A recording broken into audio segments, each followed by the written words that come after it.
So they said originally no one was going to go, but then they said she has to go. Yeah. She's saying that I have a 40-minute ride over in DC County. I get from you. It's where in Reagan and Dulles. Yeah, most important thing is you. Then it's like the thing you do. Why would that have been? It's not a priority. They're looking, why would she? And they're looking to already have that. Because basically this now put on yeah, it's craziness, but usually there's someone always like kind of Something like she really wants to do it. Else want to maybe it's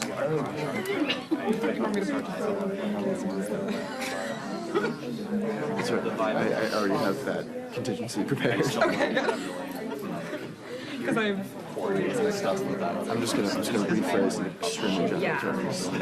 Like should a judge? Things in here important that I need to be here. That was basically the most. See what happens.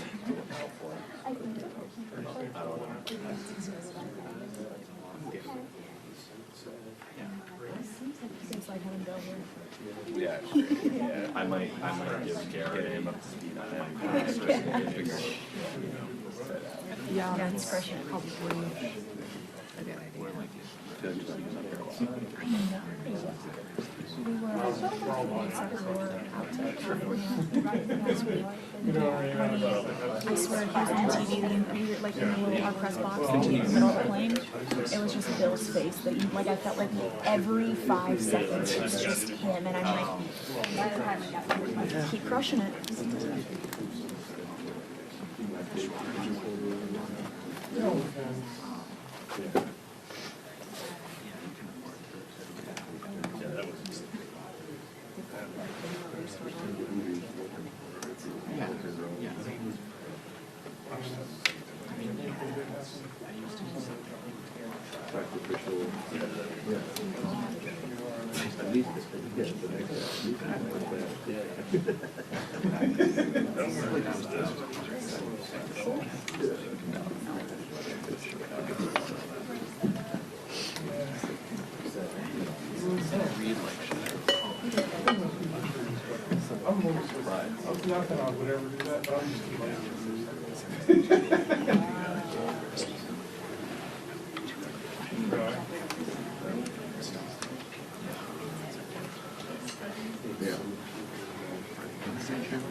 Like 6 minutes.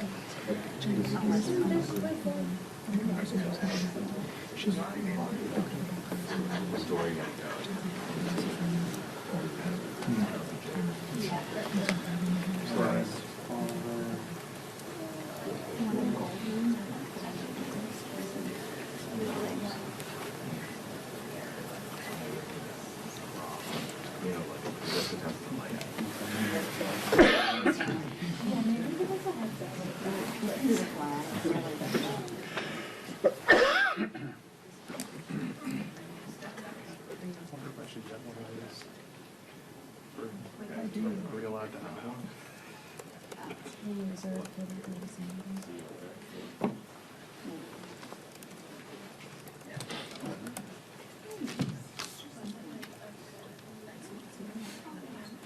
Just some kind of like sign. Yeah, I like the napkin. Yeah.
No,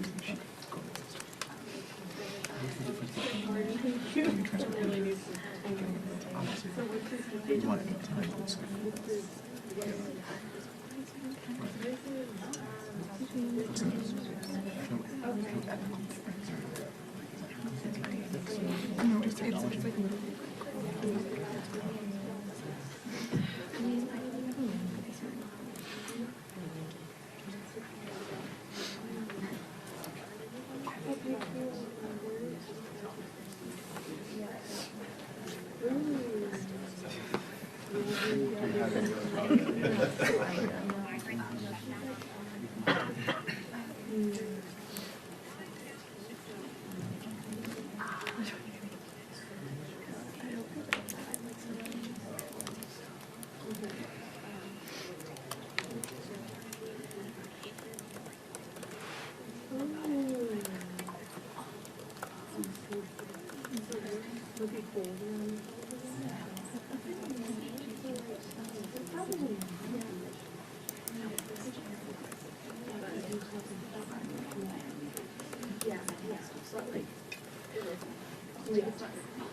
We're staying for Jeffries, right?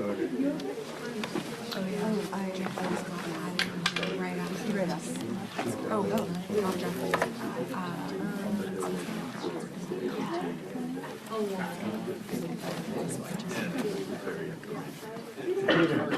Huh? Peter.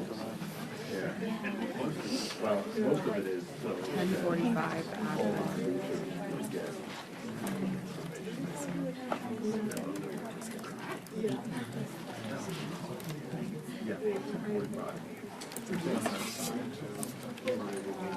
Well, that was at the Triangle, but it got rescheduled. But I think that'll be the next one that we can actually make. 45 past the hour. 10:45. Yeah. Oh, okay. like I had the type on here that I'm sure that's why they put it in here.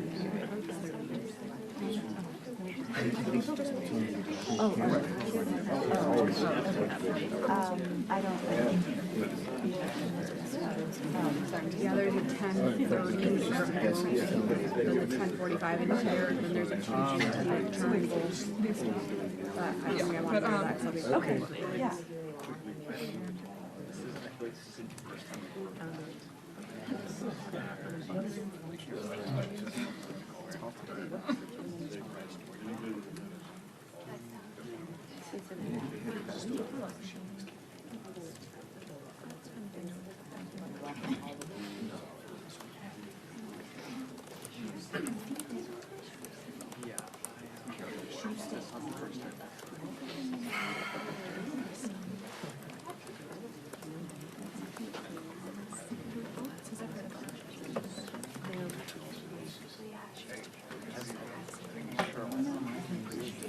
It's like I'm proud of my efforts.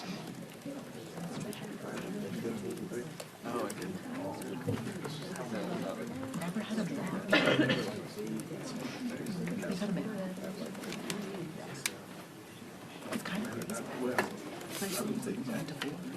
Usually been very good. You are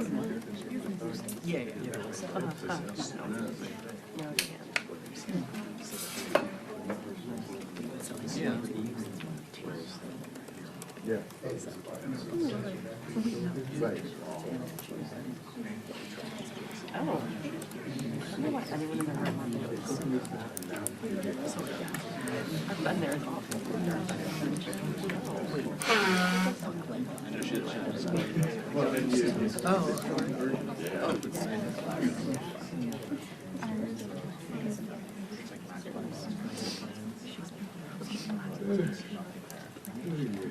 No.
Take.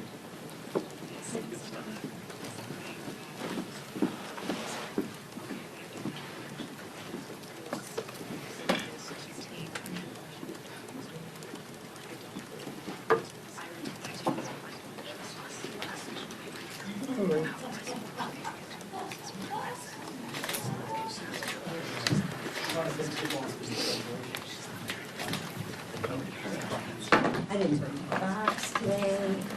That's terrible. Well, good morning, everybody. Hope you all had a good weekend. Let me be clear and start off with saying that Democrats didn't just cause inflation, They lit the match, they watched it burn, and then they poured gasoline on the flames.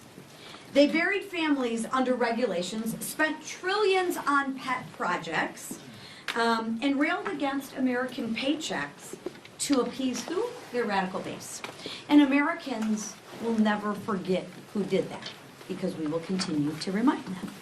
During 4 long years of Biden inflation, hardworking families actually did the right thing. They tightened their belts, they canceled vacations, they put groceries back on the conveyor belt, and they drained their savings just to keep the lights on. Because Bidenomics sent energy costs skyrocketing. Under Bidenomics, and in those 4 years, let me just paint the picture for everybody. Home heating oil shot up 44%. Gasoline climbed 48%. Electricity costs went through the roof, rising 29%. And abundant American natural gas rose 27%. Those were under the 4 years during President Biden. That economic punishment crushed the American dream for millions of Americans. But there's actually good news. Thanks to President Trump and Republicans in Congress, the comeback is underway, and America loves a good comeback story. Now, it won't happen overnight. You don't rebuild a burned down home in one day. And after 4 years of economic arson, there's a lot to clean up.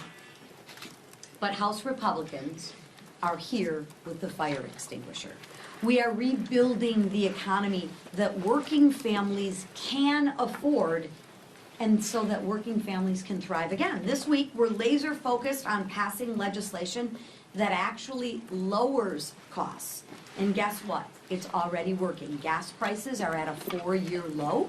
Grocery prices are finally coming down, and wages are actually rising. And next year, Americans will see bigger paychecks because of the Working Families Tax Cut Acts. Remember, the Democrats voted and they wanted to give every single American a pay raise. Every single American, the Democrats voted to raise your taxes. Thank God Republicans voted to not let that happen. Last week, we cut red tape and peeled back Biden's burdensome regulations, and we're doing it again this week. This is all part of an agenda to lower costs and increase paychecks for hard-working families. Real reforms to roll back Washington's overreach and put the power back where it belongs, with the workers, with the families, and with actually the job creators. Government in Washington doesn't need more power. We actually believe that the power lies with the people, unlike the Democrats who want to tell you what to do, when to do it, how to do it. The Democrats believe they are a better steward of your money than you are. We don't believe that. That's why we're putting the power back in your hands. And what are Democrats doing? Again, you think they're gonna vote to lower costs? I don't think so. I think the Democrats will vote against giving you bigger paychecks. I think the Democrats will vote against relief for American families. They're fanning the flames of the crisis that they ignited, right? So we will continue our work without them. And watch how they vote, right? We will continue our work without them, because asking Democrats to fix inflation is like asking an arsonist to join the fire department. This week, we'll vote to lower electricity prices, secure supply chains, and modernize permitting to make energy more affordable again. Because House Republicans are cleaning up Bidenomics, ending Biden inflation, and restoring an America that is strong and respected again. We are restoring an America that is affordable and prosperous again for every single hardworking family. And another piece of important legislation that will be on the floor this week is the NDAA, and I don't think there's anyone better here to talk about it than a Representative Kiggins. So right now, I yield to Representative Kiggins. Thanks. Thank you. Well, good morning. I'm Congresswoman Jen Kiggins, and I proudly represent Virginia's 2nd Congressional District. I'm also a Navy veteran, former helicopter pilot, a Navy spouse, and now a proud Navy mom. So it's certainly a privilege to be here today to talk about this year's National Defense Authorization Act, which should see a vote on the floor today. This is over $900 billion of money that we can send to our warfighters and to our military families. There's a large chunk of that's dedicated to ships, submarines, aircraft, the actual warfighting resources and tools that we need to just exemplify peace through strength throughout the world. That part can't be overstated. We've done so much with this administration just to reprioritize peace through strength. That's how we keep peace in the world, is by being that deterrent, by being that strong fighting force, but also taking care of our military families and our men and women in uniform. We did so much good work last Congress with the Quality of Life Task Force, and we continued that work into this year's NDAA. We looked at pay raises. We gave a 3.8% pay raise to our servicemen and women. We looked at housing. We put $1.5 billion back into housing infrastructure improvements. We know that there's a lot of room for improvement there, and I'm thankful that the Secretary of War has prioritized a task force to specifically look at where we are housing our men and women. We looked at child care. We have money specifically dedicated to new child care facilities. We looked at DoD education. We're pressing on DODEA to look at things like no cell phones in schools that are on military installations. There's a lot of money in there for health care, that we want to make sure we're providing good health care for our men and women who serve and their families. We put other things in there for licensures to make it easy for providers to be able to serve our military community. And we even looked at things that were making it unifying the accession process, because we heard a lot of challenges with young people who want to serve, that they're being looked at differently for different types of medical history issues. So we changed those things. A lot of meaningful change. One of the things I'm most excited about is how we prioritized our military Sea Lift Command. In the Navy, you know we don't have as many ships as we probably should, and we're working on that shipbuilding exercise. But in the meantime, I have my military Sea Lift Command folks who are stepping up, who are civilian partners and providing that peace through strength on the seas. And what we left them out a little bit of the discussion with quality of life issues, so we included them back this time. We took out pay caps for military Sea Lift Command pay. We made sure that our military Sea Lift Command members could shop at the commissaries and exchanges.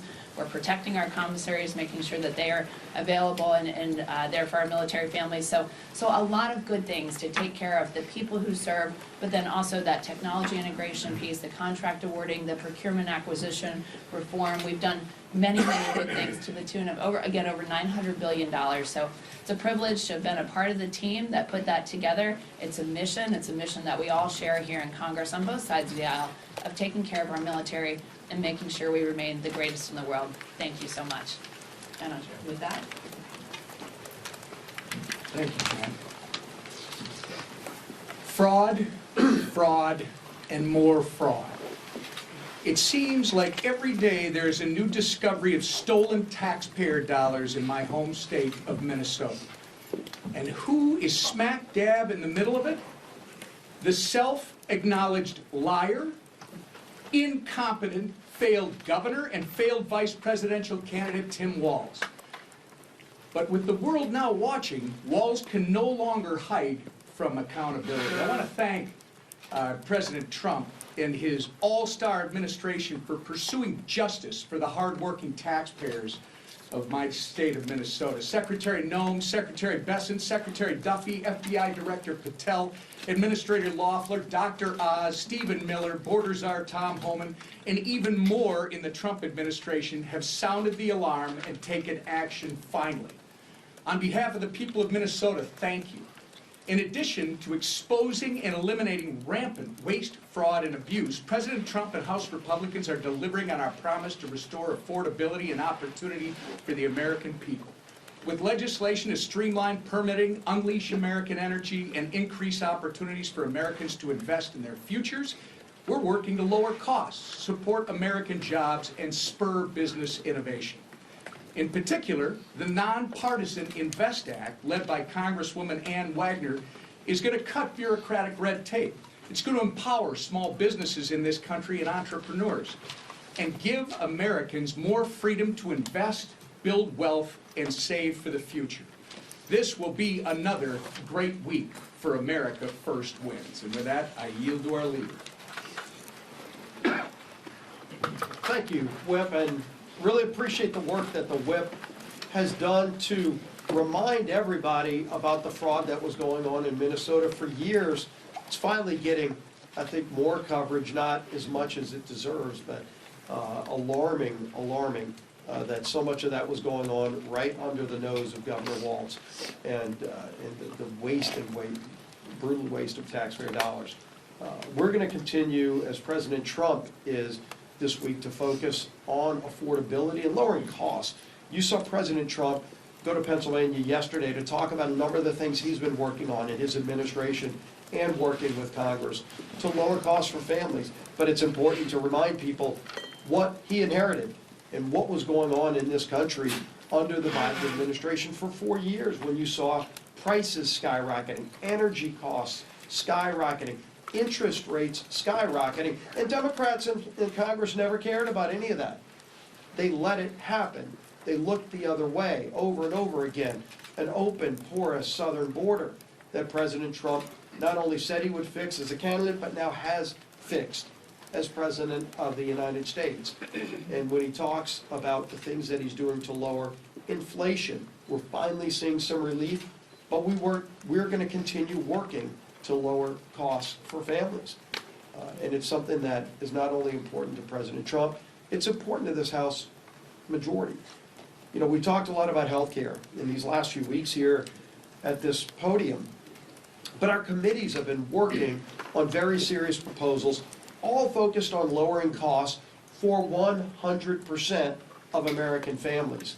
While Democrats talk about less than 10% of the American people, we have been talking about what we can do to lower health premiums for 100% of American families, while also giving options to people who are trapped in unaffordable Care Act plans.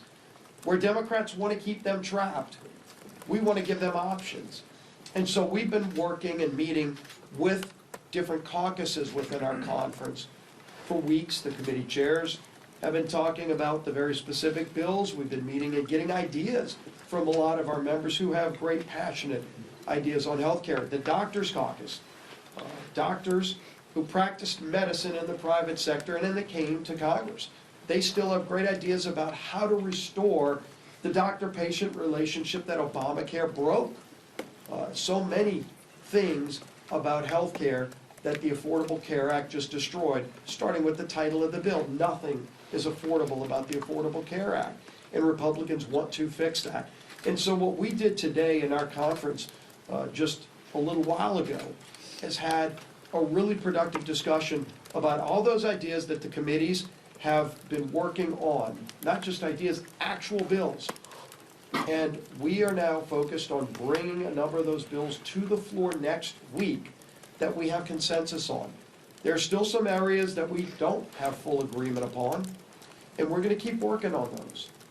And we've committed to work on those early into next year, but starting next week, voting in the House on bills that will focus on lowering premiums for 100% of Americans. Let's see where Democrats stand when it's not just giving money to insurance companies and propping up failed Obamacare plans, but actually helping 100% of Americans have better choices and lower health care premiums. So we're going to continue bringing bills to the floor that work on fixing problems that Democrats have created and delivering on the promises we made to the American people. And our champion, who is our lead person who is helping unify this very narrow Republican majority, but very effective Republican majority, is our Speaker of the House, Mike Johnson. Thank you. Good morning. Our majority is narrow, but we were happy to add a new member this past week, and we've administered the oath now to Representative Matt Van Epps of Tennessee. You're really going to love him. He's a combat veteran and a dedicated husband and father, a very effective state official from Tennessee, and now he will be representing the folks of Nashville and 14 counties here, and we've added him to his committees this morning formally and officially, so he has hit the ground running. There is a lot going on here.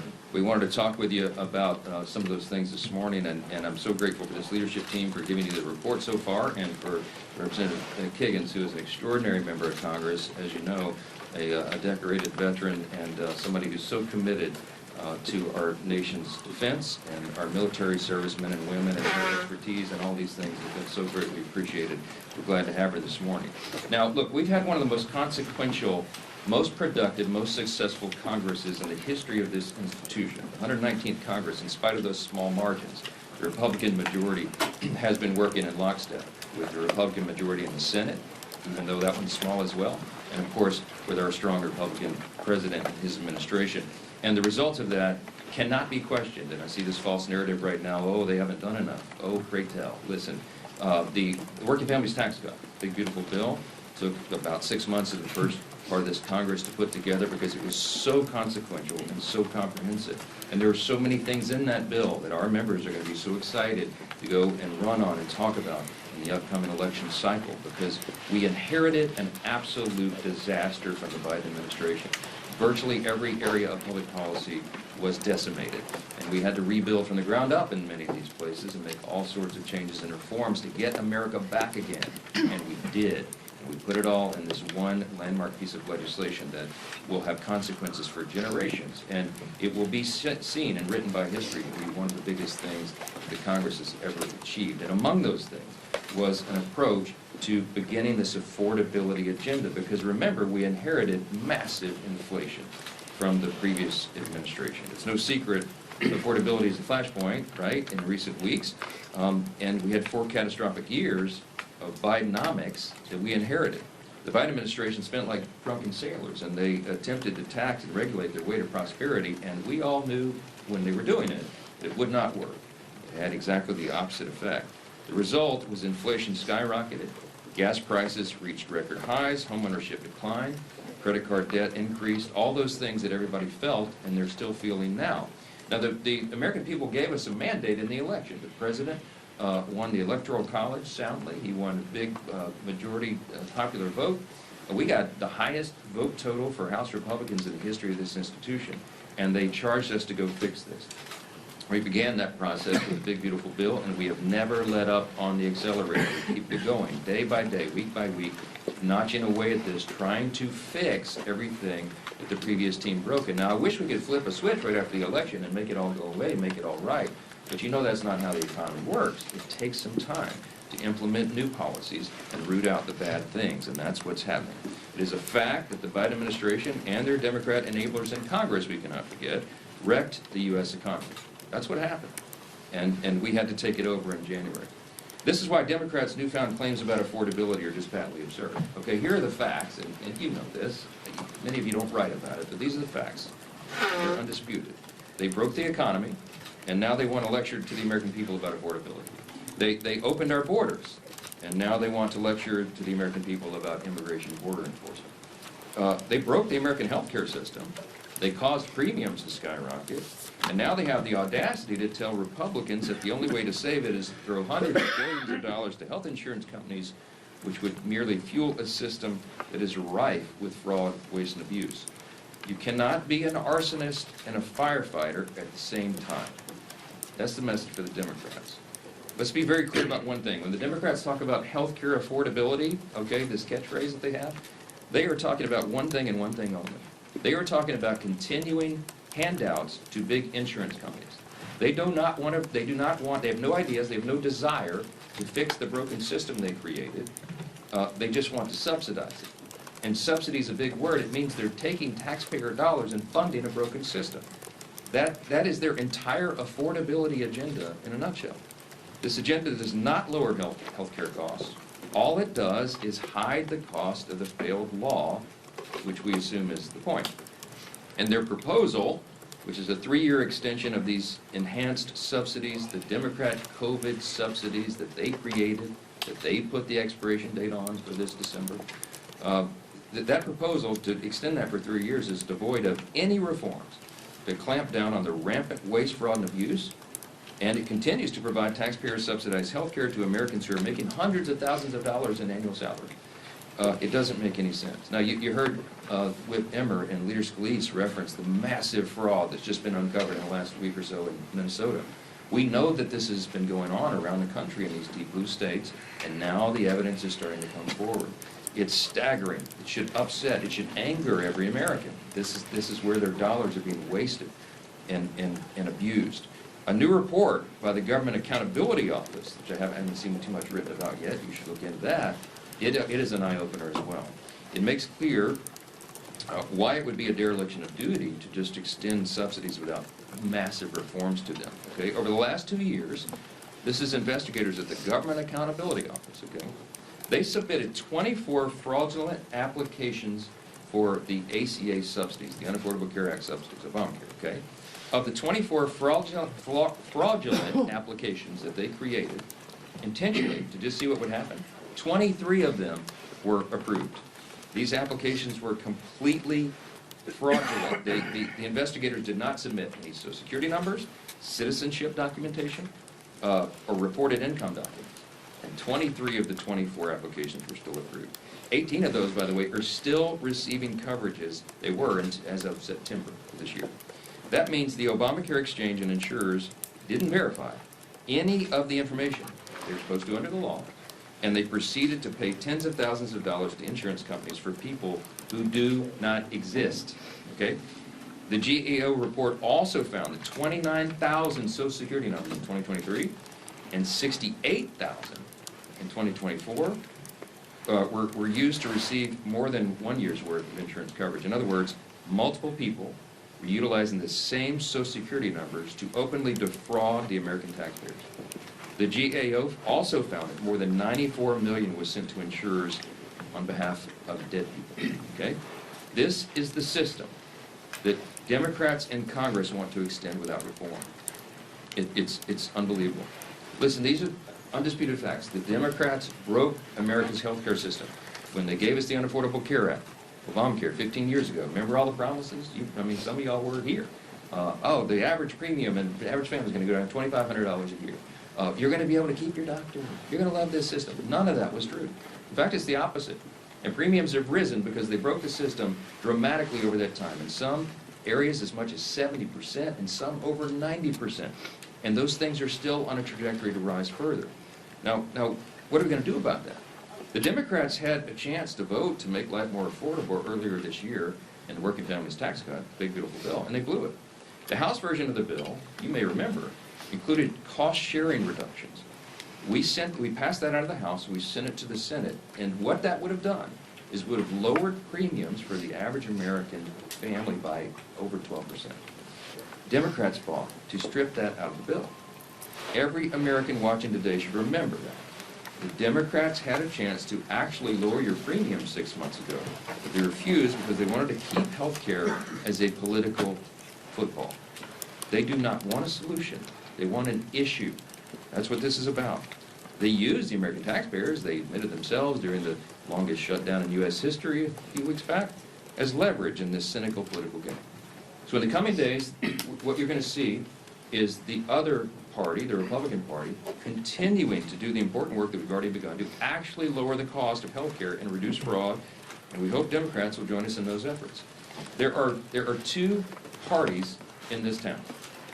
One has no intention and no plan and no desire to lower your health care costs. They really haven't put any good idea on the table. They just want to subsidize a broken system. Check them on that.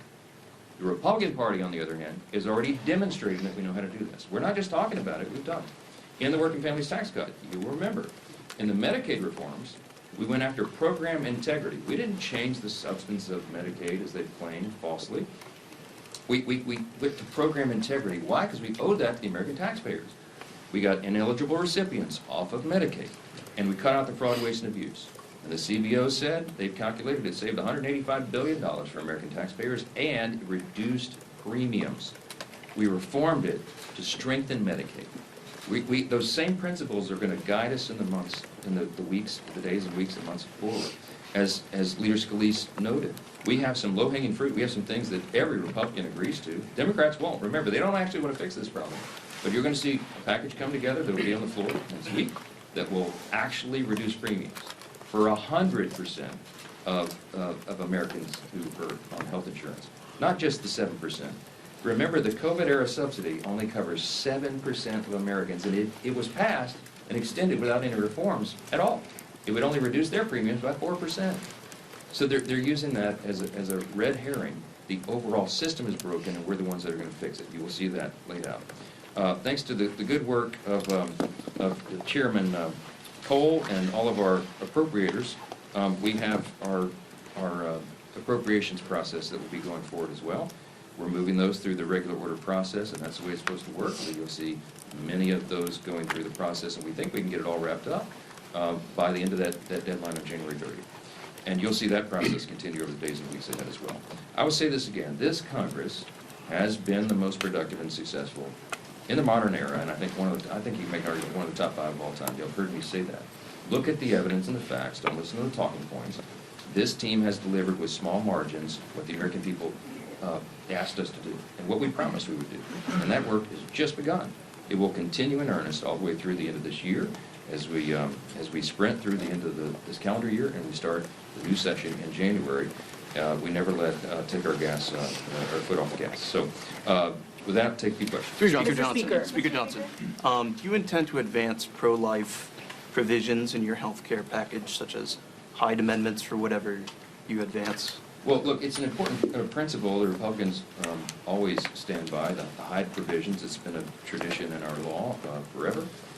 We do believe in the sanctity of human life, and we think it's important that taxpayer dollars not fund abortion. I mean, this is a well-settled principle of ours.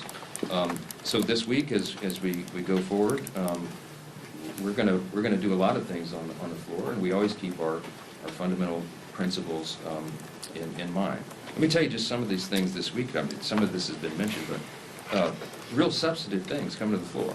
We passed legislation last week to keep the CCP out of your children's classrooms and to cut costly red tape for small businesses. This week, you're going to have the NDAA on the floor, as Representative Kiggins has talked about, building on historic investments that we included in the Working Families Tax Code to advance President Trump's Peace Through Strength agenda. By the way, I want to just tell you, before somebody's going to ask about these provisions, this legislation, the NDAA, codifies 15 of President Trump's executive orders, as the leader mentioned, provides a well-deserved pay raise for our troops. It advances the Golden Dome. It revitalizes our defense industrial base. It ends woke ideology at the Pentagon, and it keeps the border secure. And it's the product of months of work by Chairman Rogers and our House Armed Services Committee with Representative Kiggins and all the colleagues there. We thank them for their efforts. And this week, we're also going to have legislation to streamline permitting processes, accelerate permitting approvals, as Chairwoman McClain discussed, strengthen our electric supply chain, and many other things. What you're not going to see, though, is a dreaded Christmas omnibus, right? Because we broke that fever, and I'm so proud of that. For 3 consecutive years, Republicans have avoided the bloated end-of-the-year Christmas omnibus. We've broken that tradition, and we're not turning back. Those are the things you're going to see as we advance our core principles and we stick to the traditions of what we've done for the taxpayers and for the citizens of this country. After the Gang of 8 briefing that you had yesterday, what makes this video of a second strike on a suspected drug vote different from the other videos the administration has voluntarily released? And do you support all members of your conference being able to see it? My admission here is I was not in the Gang of 8 briefing yesterday because we were working on the healthcare stuff, and it was timed at exactly the same time as we had our 5 families, all of our caucus meetings, and I told Secretary Hegseth and Secretary Rubio I wouldn't make it, so they're going to meet with me individually, so I have not yet seen that. But I will tell you that they have obviously shown that video to the Gang of 8, and I think members have the House Armed Services Committee and the Senate Armed Services Committee. So you have to ask the question to them, so we'll see. Yes. Mr. Speaker. Yes, sir. Second row. Yes, sir. Oh, Yep. can I get your thoughts on Jasmine Crockett's run for Senate? What does it say about the state of the Democratic Party? And do you feel worried about her chances of winning at all? Absolutely delighted that Jasmine Crockett is running for Senate in Texas. I think it's one of the greatest things that's happened to the Republican Party in a long, long time. She is the face of the Democratic Party. She and Mamdani. Good luck with that. I want her to have the largest, loudest microphone that she can every single day, and we look forward to having that election down there. We are going to elect another Republican senator in Texas. Texas is a red state.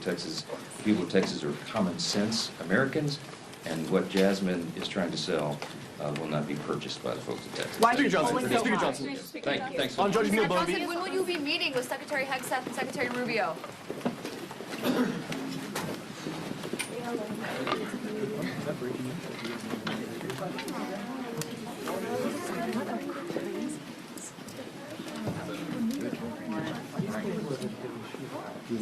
No.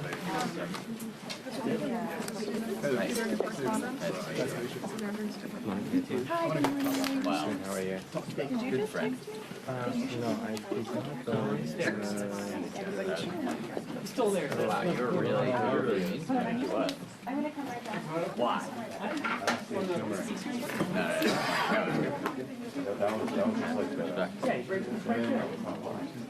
Give me one.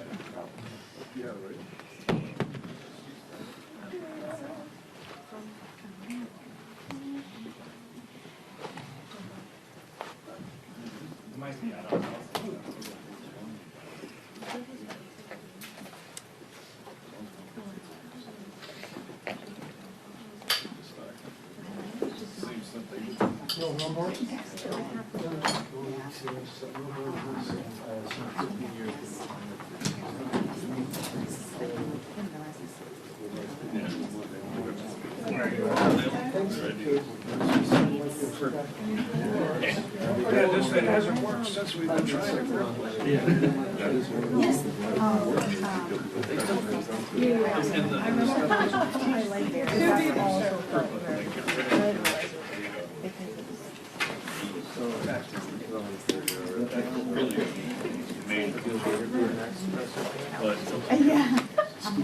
Sorry.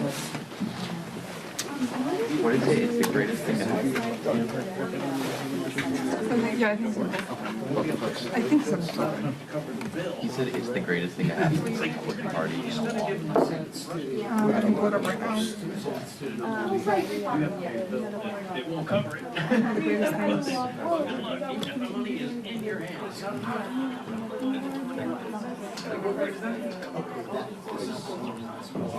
Thank you.